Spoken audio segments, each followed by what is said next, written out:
A 21-year-old unrestrained Caucasian man involved in a motor vehicle collision was ejected after multiple rollovers and was found laying on the ground. His initial vital signs in the field were stable, and he was awake and conversing. He was brought to the emergency room ER by ambulance at 2:30 a.m. His injuries included an open femur fracture, lower limb lacerations, and blunt chest trauma. While he was being assessed, he required 2 liters of crystalloids and 2 units of packed red blood cell (PRBC) transfusion to maintain his blood pressure. The focused assessment with sonography for trauma was negative, and the first chest radiograph was unremarkable. After he was intubated in the ER for respiratory distress, a whole-body computed tomography scan was performed. This examination revealed multiple vertebral fractures T5 to T8 and a large hemothorax on the right side for which a chest tube was placed. After draining 800 milliliters of blood, the drainage stabilized. The patient's arterial blood pressure was maintained at 120/75 millimeters of mercury without vasopressor support, but he was anuric. He was then brought to the ICU at 3:45 a.m. for close observation and continuous resuscitation. 1 hour later, he became hypotensive, systolic blood pressure less than 90 millimeters of mercury, and tachycardic, heart rate greater than 110 beats per minute, which coincided with the rapid drainage of 1.5 liters of frank blood from his chest tube. He was transferred to the OR for emergent thoracotomy.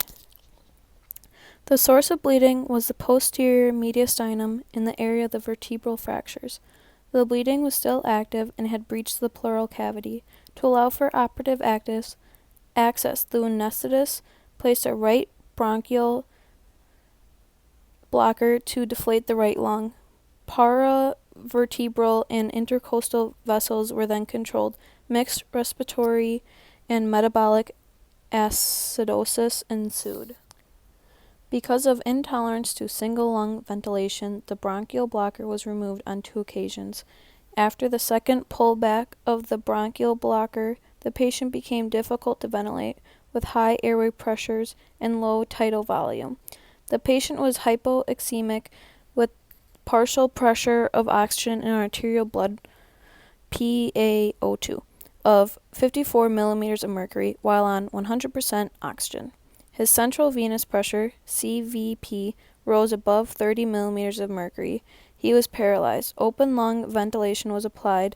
PEEP equals 15 centimeters of water, ratio of inspiratory to expiratory time equals 1, and a chest tube was placed on the left side.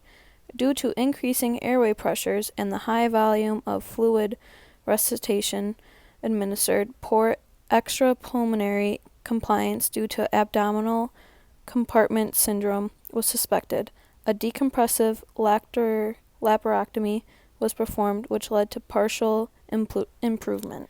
The next day, the patient still met criteria for ARDS, acute respiratory distress syndrome, but his oxygenation had stabilized and radiographic improvement was visible at 48 hours. In the meantime, he developed rhabdomyolysis and elevated liver enzymes and required renal replacement therapy for 13 days. He also had 2 episodes of sepsis. He was weaned from the ventilator after 41 days, transferred to the ward after 51 days, and discharged from the hospital 93 days after his injury. Prognosis: chest trauma.